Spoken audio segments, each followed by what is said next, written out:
Welcome to the Real News Network. I'm Jess Lenore in Baltimore. The United States accounts for 5% of the world's population, but incarcerates almost a quarter of the planet's prisoners, leading the world in prisoner-to-population ratio. Attorney General Eric Holder, in a speech to the American Bar Association in San Francisco on Monday, outlined some policies meant to address this problem, saying that the U.S. Justice Department plans to change how it prosecutes some nonviolent drug offenders, ending a policy of mandatory minimum prison sentences. Here's a bit of what he said. It's clear as we come together today that too many Americans go to too many prisons for far too long and for no truly good law enforcement reason. This is why I have today mandated a modification of the Justice Department's charging policy so that certain low-level, nonviolent drug offenders who have no ties to large-scale organizations, gangs, or cartels will no longer be charged with offenses that impose draconian mandatory minimum sentences. Now joining us to talk about Eric Holder's announcement and what it really means is Jack Cole. He's co-founder and board chair of Law Enforcement Against Prohibition, also known as LEAP. Jack is a retired detective lieutenant after a 26-year career with the New Jersey State Police, 14 years in narcotics, mostly as an undercover officer. Thank you so much for joining us, Jack. You're welcome. So, Jack, give us your reaction to this announcement. Is it a significant change? And will this law reduce America's huge, massive prison population? I don't think it's going to reduce it by much. We've got over 2 million people in prison. Last I saw was 2.2 million, far more than any other country in the world per capita. And all this is really talking about is reducing some mandatory minimum sentencing on people who are being sentenced in the future for nonviolent drug offenses. It's not going to do anything about the people who are already in there. And his plan for doing this is that he's going to suggest to the federal prosecutors that they just don't put in the amount of drugs when they do the criminal charge for the court, since it's the amount of drugs that initiates his mandatory minimum sentencing. I got some real problems with it. One of those problems is, even if this does work, it's a policy. It's not a law. And that simply means that the very next AG to get put into that position can decide they're going to change it back.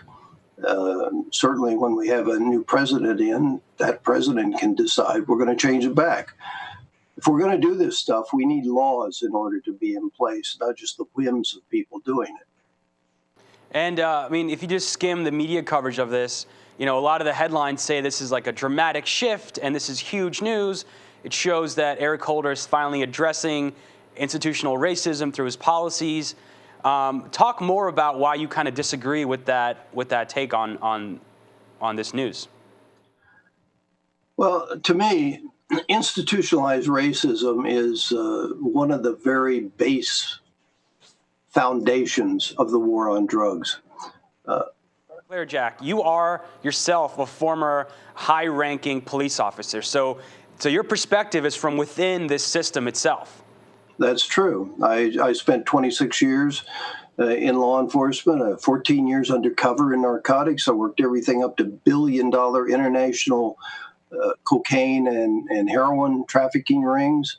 And nothing I did in that 26 years reduced the number of people abusing drugs in this country by so much as one person. Those of us at LEAP, and there's now over 100,000 police, judges, prosecutors, prison officials, federal agents, and supporters in 120 countries that we represent. Those of us at LEAP think that this is not even the goal anymore of the drug war. The goal isn't to reduce the amount of people out there abusing their drugs. It's become a numbers game.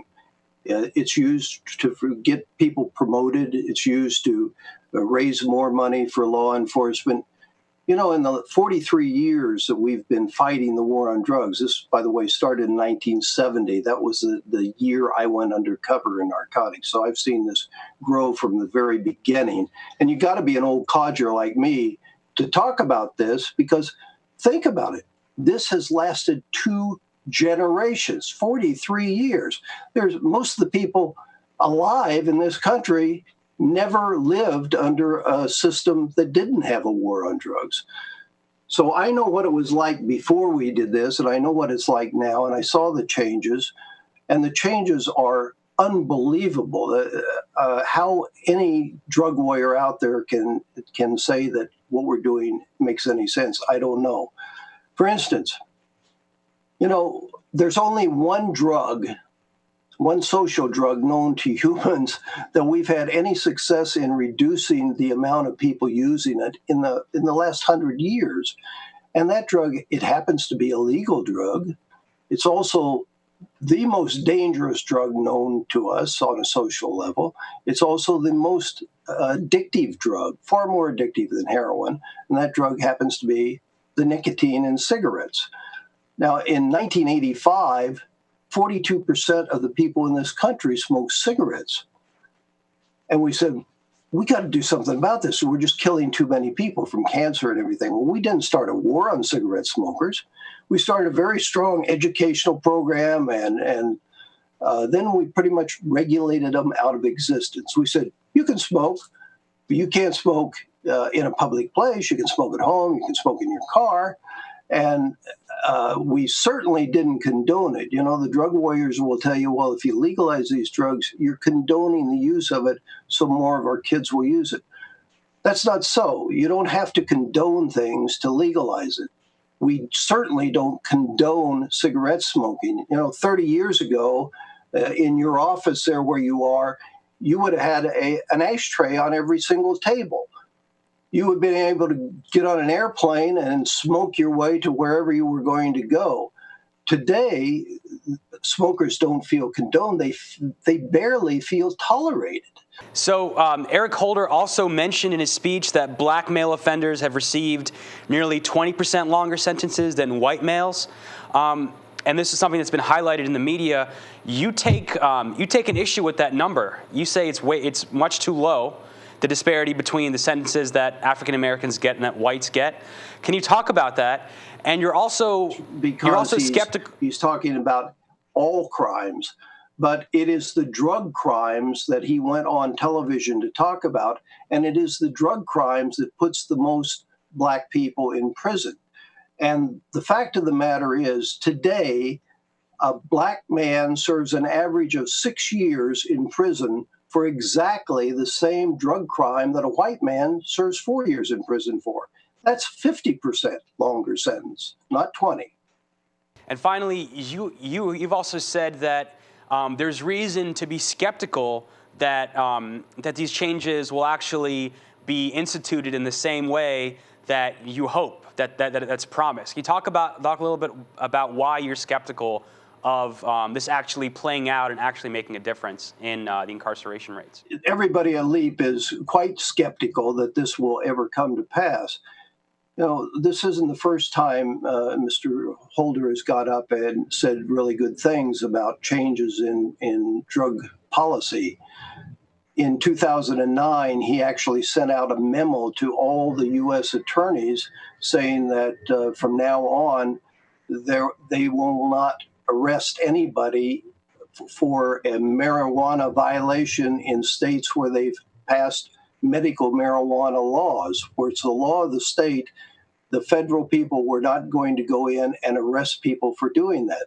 And yet, the fact is that this was the third year that Obama was in office, and in those 3 years, he already arrested more people for those violations in states that said it's legal than the Bush administration did in its entire 8 years in office. So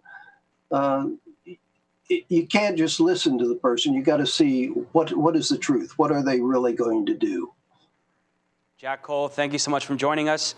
Jack Cole is the co-founder and board chair of Law Enforcement Against Prohibition, also known as LEAP. Yes, thank you for having me. And thank you for joining us on the Real News Network.